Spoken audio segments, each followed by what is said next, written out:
I'm Floyd Barnes, 38 years old now, but still remember that evening crystal clear. My entire family had gathered for our annual Thanksgiving dinner, everyone laughing and sharing success stories while I sat quietly, picking at my food. The mockery about my military career failures had become a tradition at these gatherings. Little did they know that in exactly 17 minutes, CNN would air a special announcement that would silence every single one of them. Before I tell you what happened next, let me know where you're watching from and hit that subscribe button. Growing up in the Barnes household meant one thing above all else. Military tradition ran in our blood. My grandfather, Colonel Walter Barnes, had served with distinction in Vietnam, earning 3 Purple Hearts and the respect of every man who fought alongside him. My father, Major Richard Barnes, continued that legacy with a stellar career in Desert Storm. Our family home in Virginia was practically a military museum, with display cases of medals, black and white photographs of stern-faced men in uniform, and bookshelves filled with war histories and tactical manuals. By age 7, while other kids collected baseball cards or played video games, I was already fascinated by military strategy. I'd spend hours in our backyard with plastic army men, recreating famous battles from history books. My bedroom walls weren't covered with sports posters, but with maps of famous battlefields and diagrams of military formations. This wasn't pushed on me. Something about the discipline, the strategy, the sense of purpose just resonated in my young mind. The only person who truly encouraged this interest without judgment was my grandmother, Elizabeth. While my father saw my childhood games as merely the expected first steps toward a prescribed future, Grandma Liz would sit with me for hours as I explained my tactical scenarios, asking thoughtful questions about why I positioned certain units in specific locations. "Floyd," she told me once while my father was deployed, "you don't think about war like the others. You see patterns they miss. Remember that someday when people don't understand your ideas." Her words stuck with me, especially as I grew older, and the warm encouragement of childhood gave way to my father's increasingly cold expectations. By the time I reached middle school, casual conversations had transformed into performance evaluations. "Your cousin Patrick got straight," as this semester my father would announce at dinner, "and he's already being scouted for the varsity wrestling team. What did you accomplish today, Floyd?" The truth was, I was a solid B student, occasionally getting A's in subjects that captured my interest, but I wasn't exceptional in the traditional ways the Barnesmen were supposed to be. I wasn't the strongest, the fastest, or the most disciplined. What I had was a mind that worked differently, that saw connections others missed, particularly when it came to systems and communication. My mother, Susan, tried to mediate these interactions, always walking a delicate line between supporting me and not contradicting my father. Richard, Floyd got a B+ on his history project about the Battle of Midway. His teacher was very impressed with his analysis. "B+ doesn't get you into West Point," my father would reply flatly, ending the conversation. By high school, the pressure intensified. I joined JROTC, hoping to find my footing on the expected path. But even there, I struggled with the rigid hierarchies and emphasis on physical performance over strategic thinking. When I suggested alternative approaches to field exercises, my instructors viewed it as questioning authority rather than innovative thinking. During my junior year, my grandmother was diagnosed with aggressive lung cancer. In her final months, I spent every possible moment by her bedside. The night before she passed, she made me promise something. "Floyd," she whispered, her voice barely audible, "promise me you won't follow anyone else's path. Find your own way to greatness. Your mind works differently for a reason." I held her hand and promised, tears streaming down my face. The next morning, she was gone, taking with her the only unconditional support I'd ever known in my military-obsessed family. Senior year brought college applications, and the moment my father had been waiting for, my application to the service academies. I dutifully applied to West Point and Annapolis, as generations of Barnesmen had done. My father pulled strings with old military connections for recommendations. The family legacy would continue, but the universe had other plans. The rejection letters arrived within days of each other. Despite my father's connections and our family history, I wasn't accepted to either academy. When I received the final rejection, My father didn't speak to me for 2 weeks. At the dinner table, he'd look through me as if I were invisible. My mother tried to console me with talk of other options. There are excellent ROTC programs at many universities. You can still commission as an officer, but the die had been cast in my father's eyes. I had failed the first significant test of my military destiny. What he couldn't see, what none of them could see, was that this rejection would set me on a path toward a different kind of military career, one that would eventually surpass anything our family had previously achieved. The night before I left for State University and its respectable but not prestigious ROTC program, I stood in front of my grandmother's grave. "I'll find my own path," I promised her again. Even if no one believes in me, I had no idea then just how difficult keeping that promise would be, or how spectacularly it would eventually be fulfilled. The rejection from West Point and Annapolis was just the beginning of my struggles. While my cousins received congratulatory family dinners for their college acceptances, my departure for State University was marked by a subdued family gathering that felt more like a funeral than a celebration. "Well," my Uncle Thomas said, raising his glass in a toast that dripped with condescension, "at least you're still technically pursuing a military career, even if it's the scenic route." Laughter rippled around the table. My father managed a tight smile that didn't reach his eyes. My mother squeezed my hand under the table, her silent support the only thing keeping me from walking out. State University's ROTC program wasn't bad, but it lacked the prestige and resources of the service academies.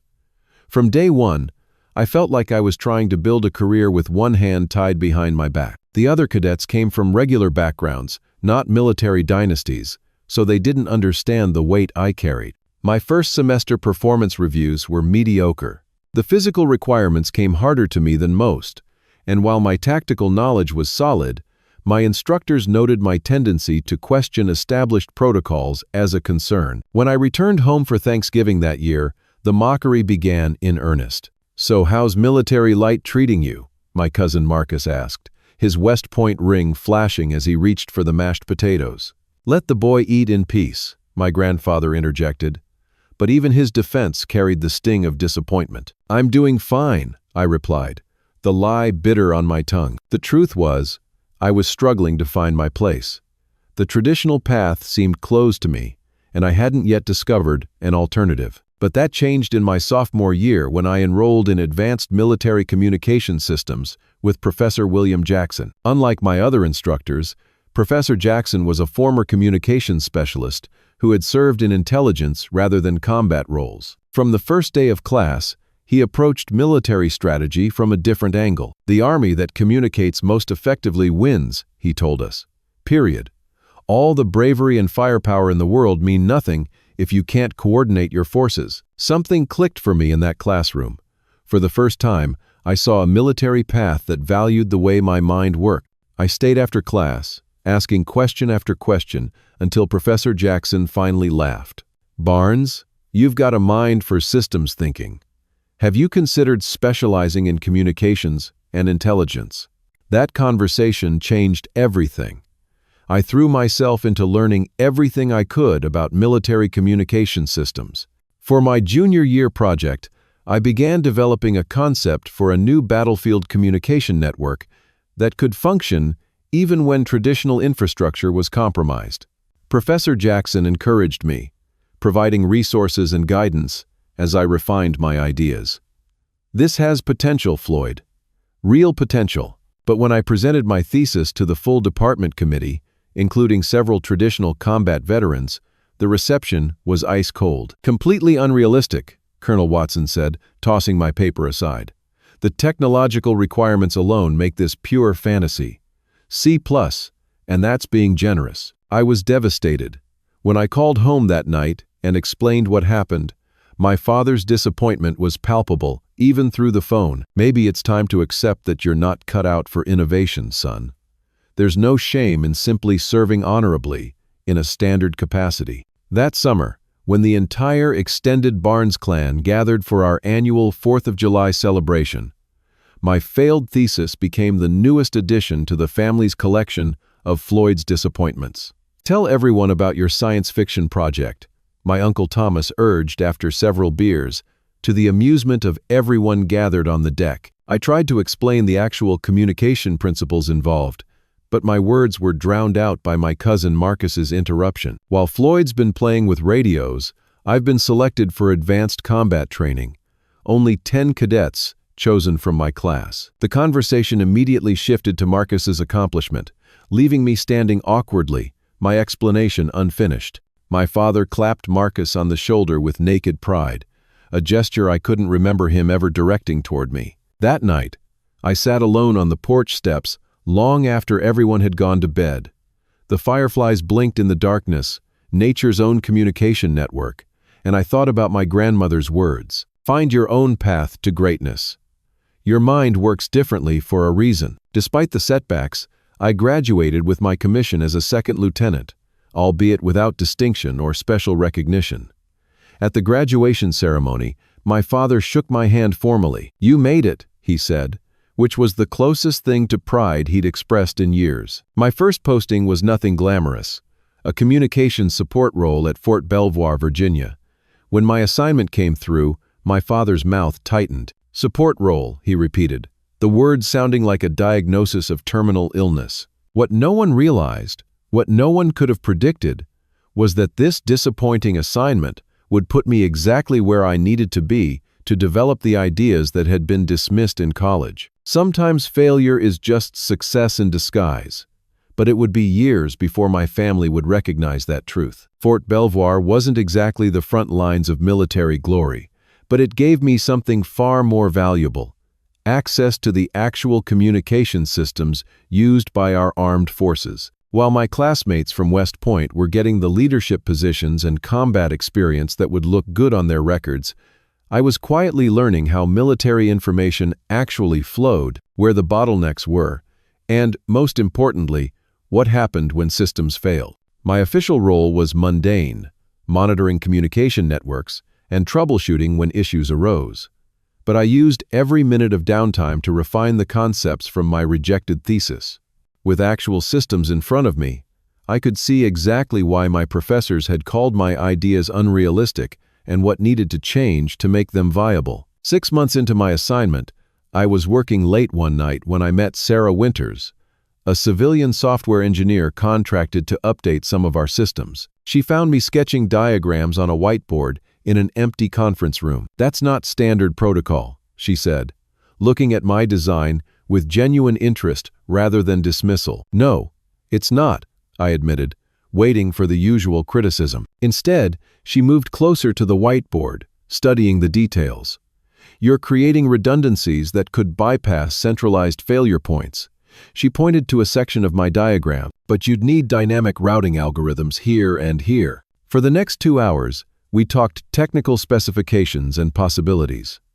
By the end of the night, Sarah had poked a dozen holes in my design, but instead of feeling defeated, I was exhilarated. She wasn't dismissing the concept, just helping make it better. Over the next few months, Sarah became both a collaborator and a friend. She introduced me to 2 other contractors, Jordan Chen and Miguel Rodriguez, who also saw potential in my ideas. During off hours, the 4 of us began developing a prototype using cast-off equipment and open-source software. "This could actually work," Jordan said one night after we successfully tested a small-scale version of the system. "Don't get too excited," I warned. "Getting the military to adopt new systems takes years and multiple layers of approval. Or one really good crisis where your solution is the only option," Miguel suggested with a half-smile. When I went home for Thanksgiving that year, I was bursting with excitement about our progress, but kept it to myself. Experience had taught me that my family gatherings were minefields, not places for vulnerable enthusiasm. "Still enjoying your desk job?" Uncle Thomas asked as we watched football after dinner. "It's challenging in its own way," I replied neutrally. "Some men are built to lead troops into battle," my father interjected from his recliner. "Others are built to shuffle papers. The military needs both, I suppose." The casual cruelty of his words stung more because of how dismissively they were delivered, not even worthy of his full attention as he watched the game. That night, I called Sarah from my childhood bedroom. "Sometimes I think I'm crazy for trying to make this work," I confessed. Maybe I should just accept a traditional career path. Is that what you want? She challenged. To be just another officer following the standard playbook? No, I admitted.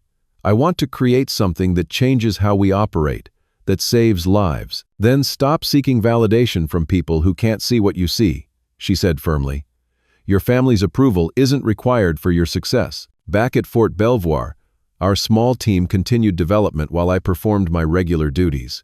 The prototype grew more sophisticated, and with Sarah's software expertise, we solved problems that had seemed insurmountable in my original design. But progress wasn't linear. There were failures, setbacks, and moments of doubt. A particularly difficult testing phase coincided with the annual Barnes family reunion in summer, and I arrived exhausted and discouraged. "You look terrible," my mother observed with concern. "Are you eating properly?" Before I could answer, my cousin Marcus jumped in. "Combat training will do that to you." "Oh wait, that's right, you wouldn't know." The table erupted in laughter.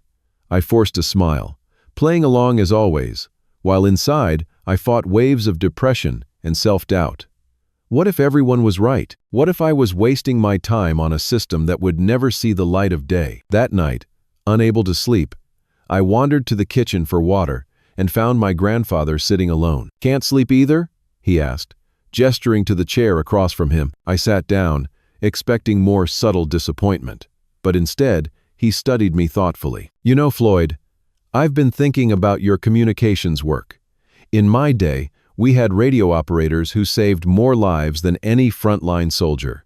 No glory in it, but critical nonetheless. It wasn't exactly a ringing endorsement of innovation, but it was the closest thing to understanding I'd received from my family. I took it as a small victory. Back at base, our breakthrough came unexpectedly.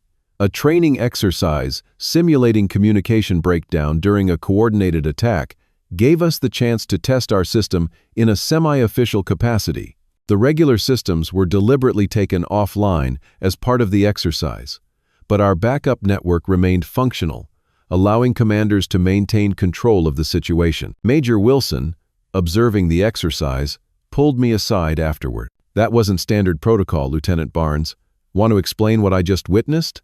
I braced for disciplinary action, but gave him an honest explanation of the system we'd developed. To my surprise, he nodded thoughtfully. "Submit a formal proposal.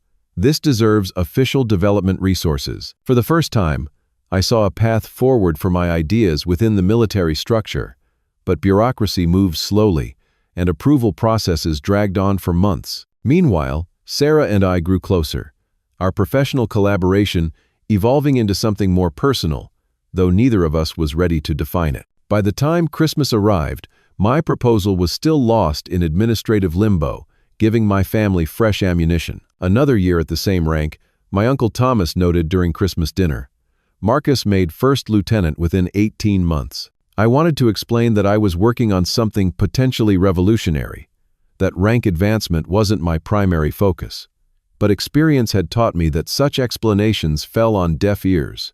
Instead, I changed the subject and counted the hours until I could leave. What I didn't know then was that Major Wilson hadn't forgotten about our system.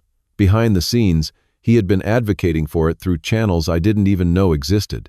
The new year would bring unexpected developments that would test both my innovation and my character in ways I couldn't imagine. Spring brought unexpected movement on my communication system proposal. Major Wilson called me into his office on a rainy Tuesday morning, his expression unreadable. "Your system has been approved for limited field testing," he announced without preamble. "A forward operating base in Afghanistan has communication vulnerabilities that conventional solutions haven't resolved. They're willing to try your approach as a backup system." My heart raced. This was the opportunity we had been working toward, but it came with enormous pressure. "When do they need it?" "Yesterday," he replied dryly. "You have 3 weeks to prepare a deployment-ready version." Those 3 weeks were a blur of activity. Sarah, Jordan, Miguel, and I worked around the clock, refining and hardening the system for real-world conditions. Sleep became optional, meals were delivered to our workroom, and personal lives were put on indefinite hold. "If this works," Sarah said one night, as we took a rare break, watching the sunrise from the base parking lot, "it changes everything." I squeezed her hand. When this works, I corrected. The night before our system was shipped out, I received an unexpected visitor. James Harrington, a former classmate from State University who had managed to secure a position at the Pentagon through family connections. "Heard about your little project," he said, examining our equipment with casual interest. Impressive that it got approved for testing. Something about his tone put me on edge, but I was too exhausted and focused on the upcoming deployment to give it much thought. 3 weeks later, we received word that an insurgent attack had hit the forward operating base where our system was installed. The primary communication network had been one of the first casualties, but our backup system had remained operational throughout the assault, allowing commanders to coordinate defense and evacuation efforts. Major Wilson called me into his office, his usual stoic expression replaced by something approaching excitement. "Your system saved lives yesterday," he said simply. "The base commander wants to know how quickly we can deploy it to 3 more locations." Word spread quickly. Over the next few months, our system was installed at vulnerable locations throughout the region. Each successful implementation generated field reports that validated what I had been trying to explain for years. Decentralized, redundant communication networks could function when traditional systems failed. My first promotion since commissioning came through that summer, advancing me to first lieutenant. It wasn't exceptional timing, but it felt meaningful given recent events. When I called home with the news, my mother was genuinely happy. "Your father will be pleased," she assured me. "He's been telling everyone about your communication work." I doubted that was true, but I appreciated her attempt at bridge building. The promotion ceremony was small and standard.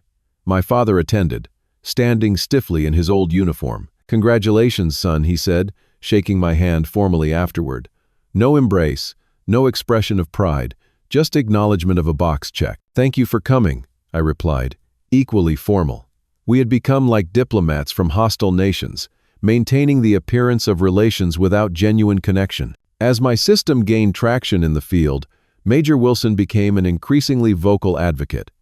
He arranged briefings with higher-ranking officers and made sure my name was associated with the innovation. "You're solving problems that have plagued field operations for decades," he told me. "Don't let anyone minimize that contribution." By fall, I was spending most of my time refining the system based on field feedback and developing training protocols for communication specialists. Sarah had officially joined the project as a military contractor, and our personal relationship had deepened into something neither of us labeled but both treasured. Then came the mission that would change everything. A critical operation in a particularly unstable region relied heavily on our communication system. When the primary and conventional backup systems were compromised, our network remained the only functioning communication line between separated units under heavy fire. The commanding officer later credited the system with preventing substantial casualties. The success caught the attention of Pentagon officials looking for solutions to long-standing battlefield communication vulnerabilities. I was asked to prepare a comprehensive briefing on the system architecture and potential applications. The night before the Pentagon presentation, I called home. It was Thanksgiving, and for the first time in years, I was missing the family gathering. "Everyone's asking about you," my mother said. "Your cousin Marcus mentioned he saw your name on some reports." "Tell them I'm doing well," I replied, not wanting to get my hopes up about my family's reaction to my work. "Your uncle says you're still just pushing papers," she added, her tone apologetic. I told him it was important work, but you know how he is. The familiar dismissal stung less than it once had. I had field results, the respect of my colleagues, and the knowledge that my work was making a difference. That mattered more than family approval. The Pentagon briefing went better than I could have hoped. Senior military leaders asked insightful questions and discussed potential broader applications. As the room cleared afterward, I noticed James Harrington in deep conversation with General Davis, gesturing to my presentation materials. 2 days later, Sarah burst into my office, her expression thunderous. "Have you seen this?" she demanded, thrusting a military technology bulletin toward me. The lead article featured a photo of James Harrington standing proudly next to simplified diagrams of my communication system.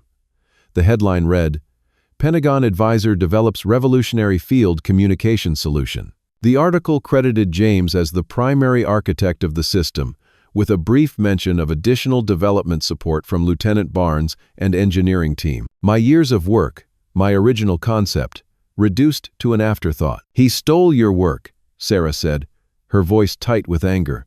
"Right out from under you." I stared at the article, a strange calm replacing my initial shock.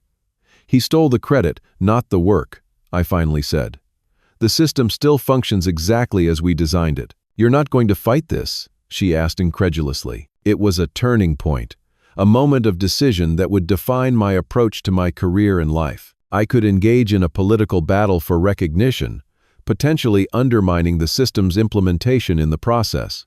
Or I could focus on making the technology even better. "The soldiers in the field don't care whose name is on the technology," I said slowly. "They care that it works when they need it most." Sarah studied me for a long moment. "You're either the most enlightened person I've ever met, or the most frustrating," she finally said. I managed to smile. Why not both? The decision would be tested sooner than I expected, in circumstances I could never have predicted. But in that moment, I chose to let my work speak for itself rather than fight for accolades.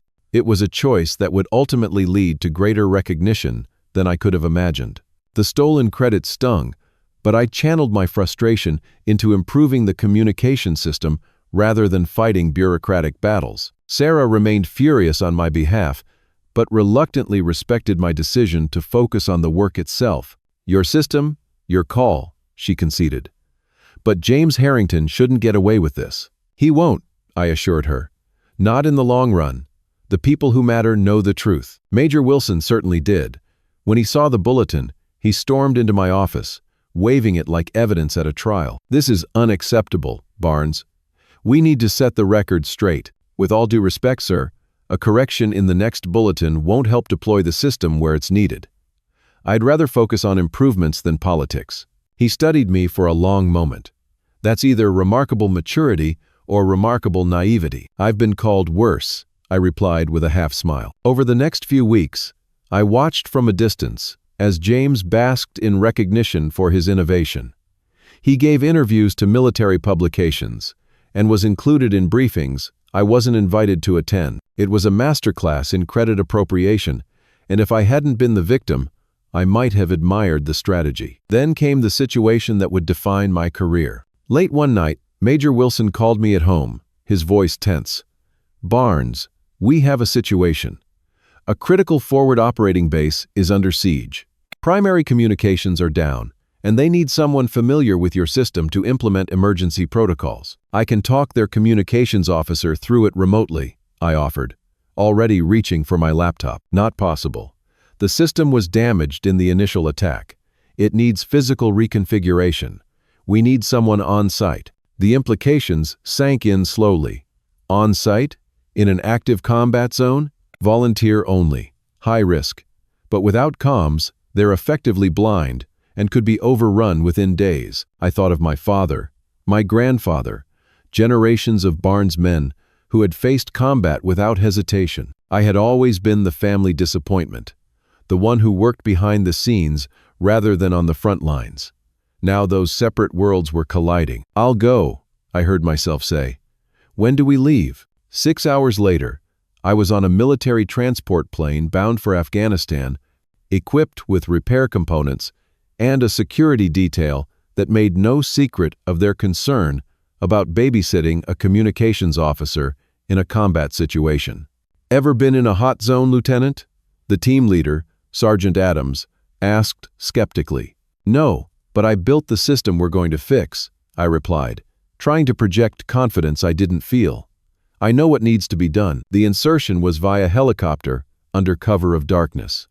As we approached the base, I could see tracer fire in the distance, the visual manifestation of the danger we were flying into. My stomach knotted with fear, but alongside it was a strange sense of clarity. For the first time, I was putting myself physically on the line for my ideas. The base was in rough shape when we landed. Portions of the perimeter had been damaged in the attacks, and the command center was operating on minimal power from backup generators. Major Lawson, the base commander, briefed me immediately. "We're effectively blind beyond our perimeter. Can't coordinate with air support or nearby units. Your system is partially operational, but failing intermittently. I got to work immediately, examining the damaged components. The physical hardware had taken shrapnel, but the bigger issue was software corruption from power surges. For 18 straight hours, I worked on repairs, stopping only when fatigue threatened to cause mistakes. On the second day, while testing repairs, the base came under heavy attack. The building shook with explosions, and Sergeant Adams appeared at the door of the communications room. "We need to move to the secure bunker, now." "5 more minutes," I insisted, fingers flying over the keyboard. "The configuration is almost complete." "That wasn't a request, Lieutenant." A nearby explosion punctuated his words, sending dust raining from the ceiling. I looked up from the screen, meeting his eyes. "If I don't finish this, coordination with air support won't be possible. 5 minutes." He hesitated, then nodded grimly. 5 minutes.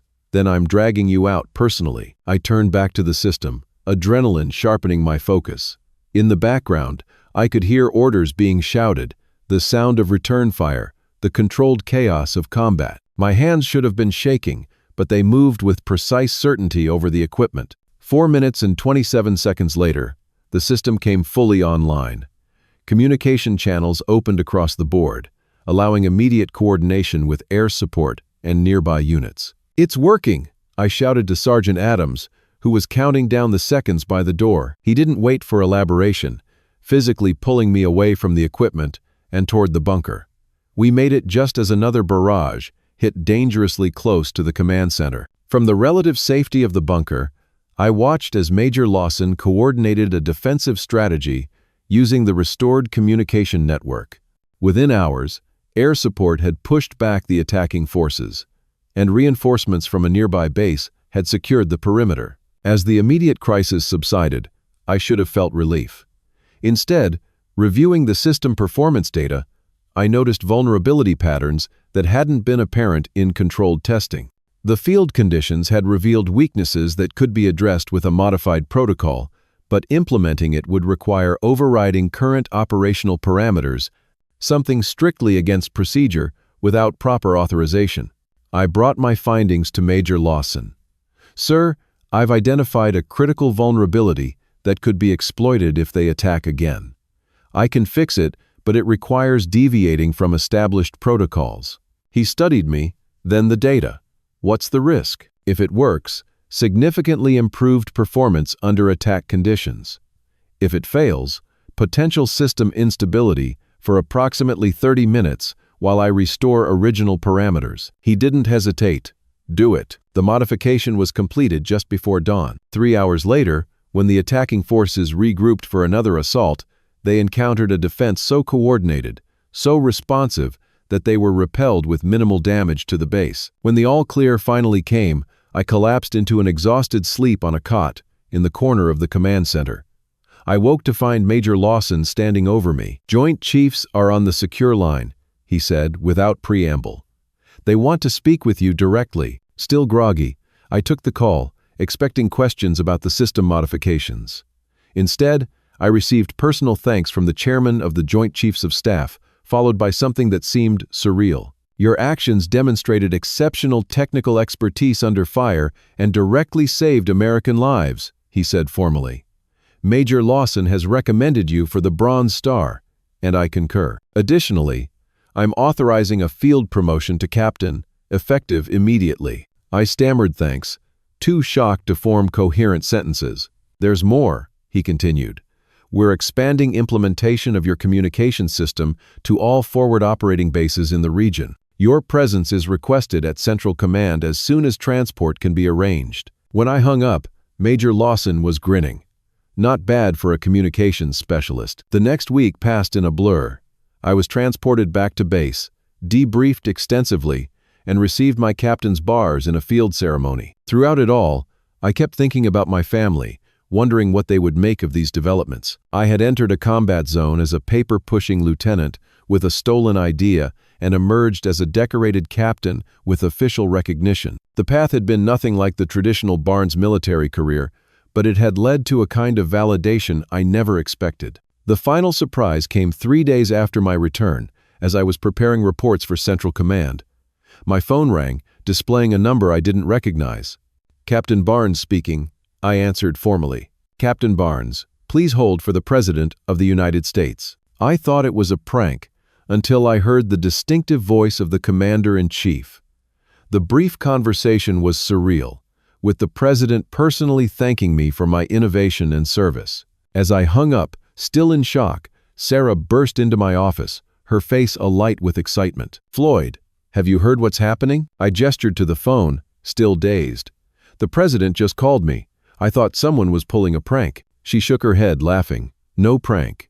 Your system just saved an entire battalion, and the Pentagon is freaking out in the best possible way.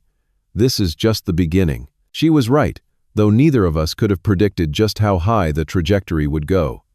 The crisis and my response to it had changed everything, creating opportunities I never imagined possible. The months following the Afghanistan incident transformed my career with breathtaking speed. What began as a field promotion to captain accelerated into a series of rapid advancements that broke historical precedents and raised eyebrows throughout the military establishment. Central Command's interest in my communication system expanded beyond combat applications.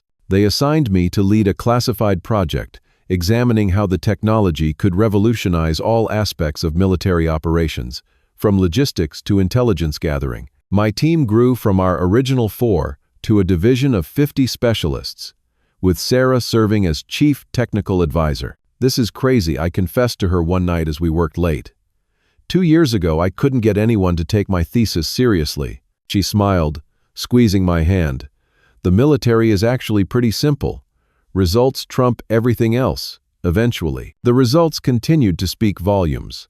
Field reports consistently showed that units using our communication system maintained operational capabilities in scenarios where traditional systems failed. More importantly, casualty rates dropped significantly in operations where the system was deployed, the most compelling metric possible in military assessment. 6 months after Afghanistan, I received another promotion, this time to major.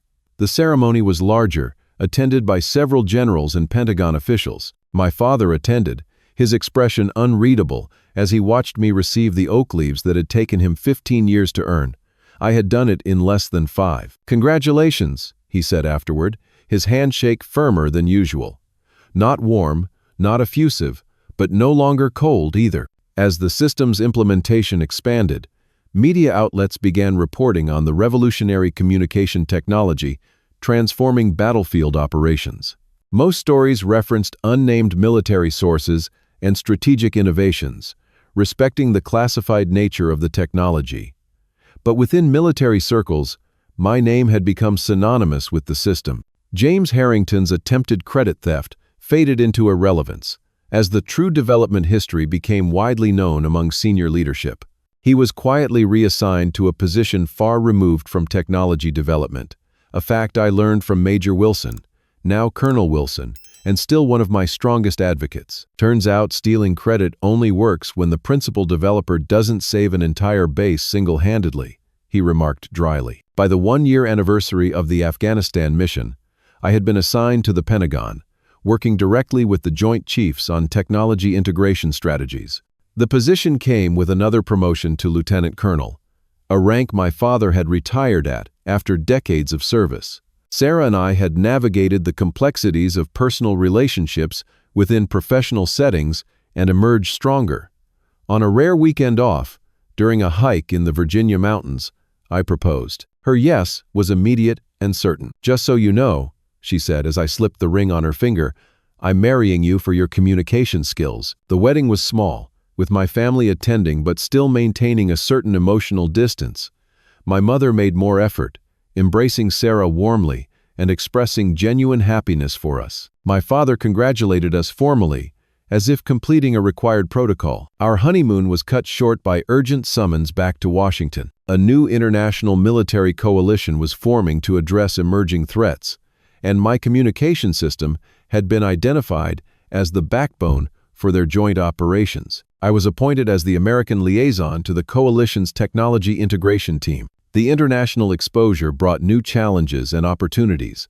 Military leaders from allied nations adopted variations of the system, each implementation further validating the core concepts I had first sketched as a student. When the NATO Secretary General personally requested my presence at a closed-door session on communication standardization, I knew we had crossed into territory no Barnes had entered before. Meanwhile, my family remained largely unaware of these developments. Security classifications meant I couldn't discuss specific projects, and my father's military experience had taught him not to ask questions about classified work. Our conversations remained superficial during occasional phone calls and rarer visits. Thanksgiving approached, marking 2 years since the Afghanistan mission. I had received orders that shocked even me, but security protocols prevented sharing the news with anyone outside the Pentagon, including Sarah.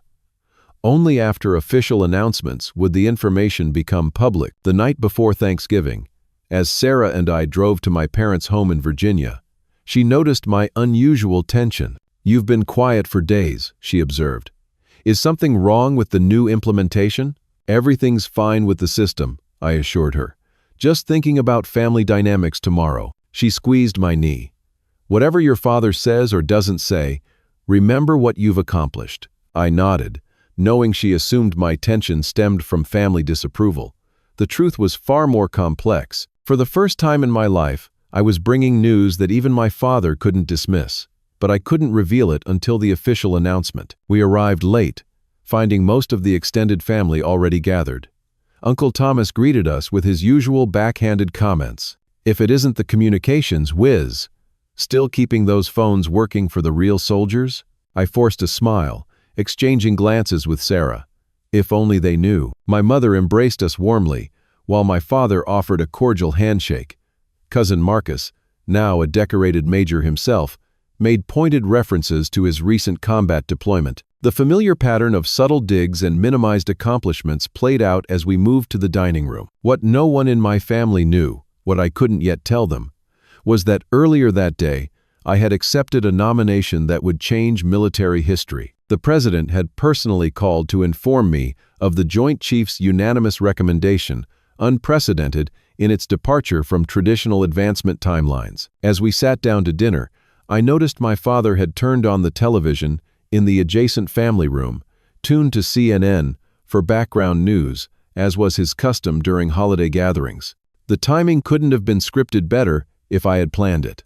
In approximately 17 minutes, barring breaking news disruptions, CNN would announce my nomination as the youngest brigadier general in United States military history, followed shortly by the revelation that would truly silence the room: my pending promotion to major general, making me the youngest general officer of that rank in American history. The system I had developed had been credited with preventing major casualties in 3 international conflicts, revolutionizing military communications across all branches of service, and establishing new standards for allied forces worldwide.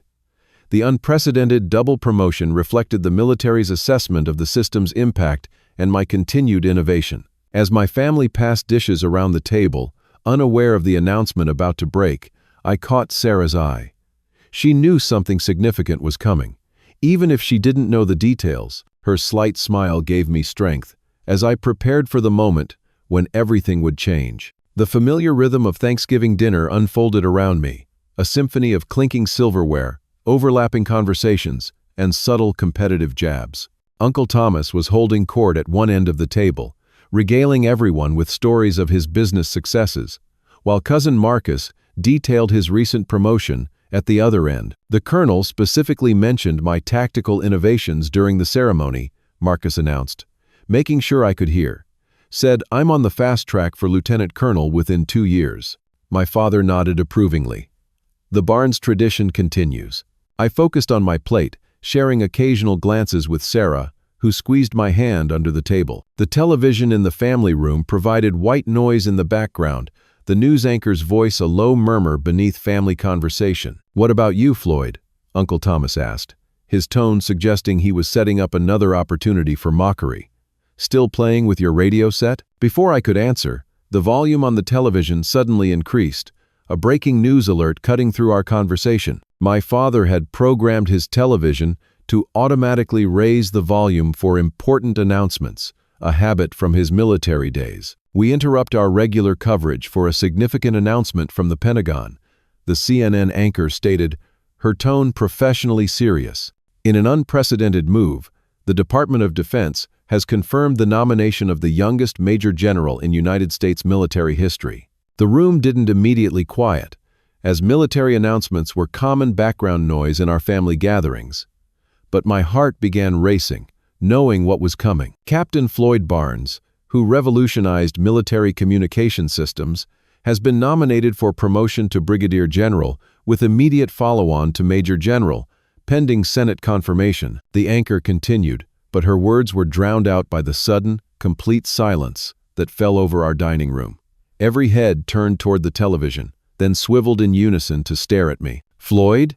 my mother whispered, her fork suspended midway to her mouth. On screen, a photograph appeared, showing me in uniform receiving an award from the Secretary of Defense several months earlier. The graphic below read, "Youngest General in U.S. History." The anchor continued, "Barnes, whose innovative battlefield communication system has been credited with saving countless lives in recent conflicts, will become the youngest person to hold the rank of Major General in American military history, breaking a record that has stood since the Civil War." Uncle Thomas's mouth opened and closed without producing sound. Cousin Marcus stared as if seeing me for the first time, but it was my father's expression that caught and held my attention. The mask of perpetual disappointment had cracked, revealing something I'd never seen directed at me before. Pure, unfiltered shock. "Is this real?" my mother finally managed, breaking the stunned silence. I nodded, finding my voice. The official announcement wasn't supposed to happen until tomorrow. I couldn't say anything until it was public. "Major General?" my father said, the words sounding foreign in his mouth. "That's 2 stars." "Yes, sir," I confirmed quietly. 2 stars. The television continued with details of my career and innovations, including commentary from military analysts about the unprecedented nature of the promotion. The room remained silent, everyone processing the revelation in their own way. Finally, my father stood up slowly, his chair scraping against the hardwood floor. Without a word, he walked to the liquor cabinet, removed his prized bottle of 30-year-old scotch, reserved for only the most significant family occasions, and returned to the table. He poured a measure into his glass, then looked up at me, his expression unreadable. "May I see them?" he asked quietly. I understood immediately. Reaching into my jacket pocket, I removed the small velvet box containing my new rank insignia, the 2 silver stars that would soon adorn my uniform. I hadn't planned to show them, but had brought them as a private reminder of the journey. My father took the box with reverence, opening it carefully. He stared at the stars for a long moment, then passed the box to my grandfather, who examined them with glistening eyes. My father began, then stopped, clearing his throat. "I never understood your approach to military service. I thought you were avoiding the real work, the front lines." "I know," I acknowledged. "I was wrong," he said simply, the 3 words more meaningful than any elaborate apology could have been. The box made its way around the table, each family member examining the stars with newfound respect. When it reached Uncle Thomas, he looked up at me with genuine contrition. "We've been pretty rough on you over the years, Floyd. You had a different vision of military service," I replied diplomatically. "We all did." My mother was quietly crying, tears streaming down her face. "I always believed in you," she whispered, "even when I didn't show it properly. I should have defended you more." "It's okay, Mom," I assured her, reaching across to squeeze her hand. As the initial shock subsided, questions began pouring out. What exactly had my system done? How had the promotion happened? What would my responsibilities be? I answered what I could, navigating carefully around classified details. The dinner that had begun as another exercise in enduring family judgment transformed into something I had never experienced before, a celebration of my accomplishments on my own terms. For the first time, I wasn't being measured against the Barnes family standard of military service, but appreciated for creating an entirely new standard. Later that evening, as the gathering wound down, my father asked me to join him on the back porch. We stood in silence for a few minutes, watching the stars emerge in the clear November sky. I spent your entire childhood trying to make you into a replica of myself and my father, he finally said. I never considered that you might achieve something greater by being different. I wanted your approval, I admitted. For a long time, that drove me. But eventually, I had to find my own path. He nodded slowly. Your grandmother saw it. She always said you had a different kind of mind. She did, I agreed. Surprised he remembered. I'm sorry it took me this long to understand, he said, his voice rough with emotion. I'm proud of you, son, more than I can properly express. The words I had waited a lifetime to hear washed over me, and I found myself blinking back tears. We weren't suddenly going to become a demonstrative, emotionally expressive father and son, but a barrier had been broken, a new understanding established. In the months that followed my promotion, the relationship with my family underwent its own transformation. My father began asking genuine questions about my work, trying to understand the technical innovations rather than measuring them against combat experience. My mother stopped apologizing for my career choices and started proudly telling friends about her son, the general. Uncle Thomas's mockery turned to awkward deference, while Cousin Marcus's competitive jibes gave way to professional respect between officers of different specialties. The family dynamic shifted permanently, old patterns of judgment replaced by a new appreciation for different paths to service. Sarah and I welcomed these changes but maintained perspective. Just remember, she told me as we prepared for my formal promotion ceremony, your value never changed. Their perception did. She was right, of course.